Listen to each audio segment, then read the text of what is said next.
Lorsque l'on évoque le pétrole, le gaz, l'islam ou les monarchies absolues, on pense aux États du Golfe Persique ou plus généralement au Moyen-Orient. Mais détrompez-vous, car aujourd'hui, dans ce 28e épisode des Drapeaux du Monde, nous allons parler de la bannière d'une monarchie absolue, musulmane, productrice d'hydrocarbures située en Asie du Sud-Est, Brunei.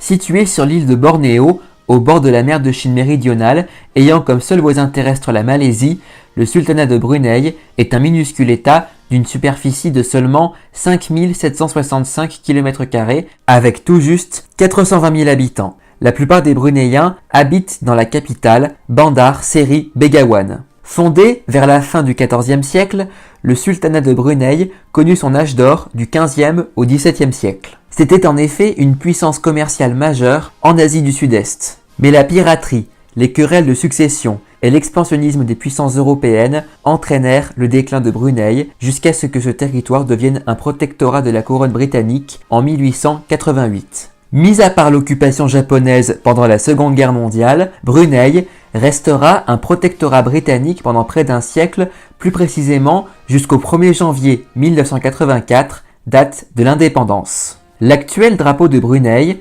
adopté en 1959, soit à peu près 25 ans avant l'indépendance, reprend différents symboles historiques du sultanat. On retrouve tout d'abord un fond jaune issu du tout premier drapeau de Brunei, adopté dès la création du sultanat en 1368. Ici, la couleur jaune symbolise le sultan lui-même. Il faut rappeler qu'historiquement, dans la plupart des pays d'Asie, la couleur jaune symbolise la royauté. En 1906, 2 bandes diagonales, respectivement blanches et noires, ont été rajoutées sur ce drapeau. Chacune d'entre elles représente les ministres en chef du Brunei. Enfin, en 1959, les symboles officiels du sultanat ont été rajoutés au centre de cet étendard. Tous ces symboles sont de couleur rouge. On peut distinguer un parasol surmonté d'un drapeau censé incarner la toute-puissance de la monarchie, 2 ailes formées chacune de 4 plumes qui représentent la justice, la tranquillité, la prospérité et la paix, un croissant couché, symbole de l'islam,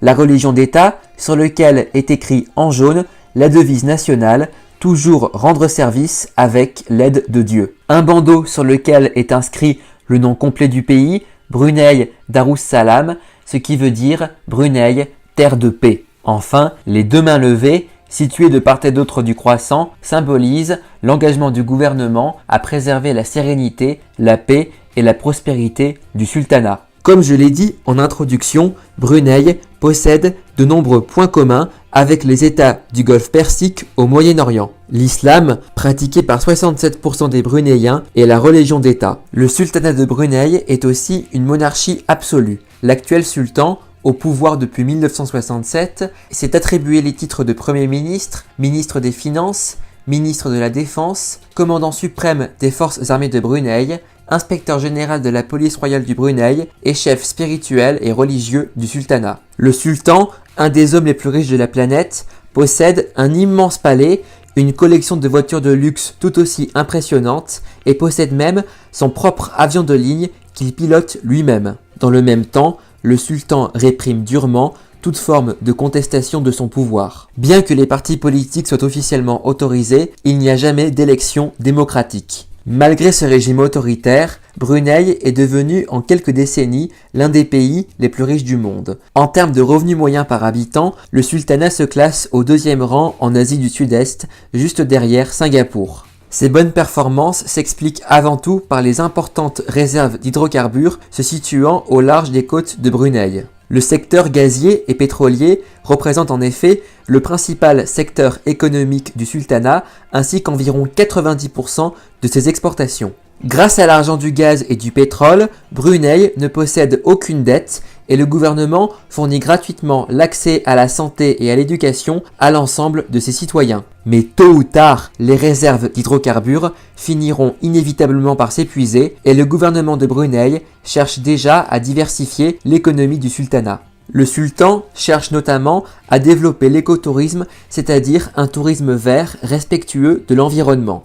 Il faut dire que la majorité du territoire bruneiien est couvert par la jungle tropicale et que cette dernière demeure relativement bien préservée. Et c'est déjà la fin de cette vidéo. J'espère que cette petite présentation du drapeau de Brunei vous aura plu. En tout cas, n'oubliez pas de vous abonner dès maintenant à ma chaîne YouTube, d'aimer et de partager cette vidéo avec le maximum de personnes. Et bien sûr, retrouvez-moi sur Facebook, Instagram et Snapchat. La semaine prochaine, nous parlerons du drapeau d'un pays d'Europe de l'Est, la Bulgarie. D'ici là, prenez bien soin de vous. À très vite les amis!